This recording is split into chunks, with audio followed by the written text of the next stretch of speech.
Tired of your Notion pages looking like a digital explosion? In just 90 seconds, I'm going to show you how to add sleek vertical dividers to transform your chaotic mess into an organizational masterpiece. Let's jump right in. First, let's start with a fresh page. This will give you a clean slate to experiment with these tips and tricks. Now, the simplest way to create a divider is to type 3 hyphens, then hit enter. This instantly creates a horizontal divider line. This horizontal divider is great, but we want vertical. Here's where a little hack comes in. You'll want to create 2 columns. Drag a block of text, any text, next to another. See how a vertical blue line appears when you drag? This indicates you're creating a column. Drop the text to establish the 2 columns.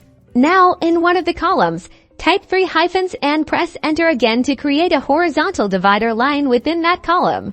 Here comes the magic. If you want to make the divider longer, simply copy the divider, then paste it multiple times. This will extend the divider down the page, giving you a prominent vertical separator between your content. And there you have it, a simple yet effective way to create vertical dividers in Notion using basic formatting.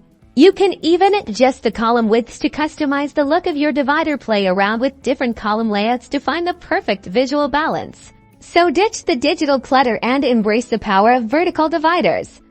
Your Notion workspace will thank you. Subscribe for more Notion hacks and productivity tips.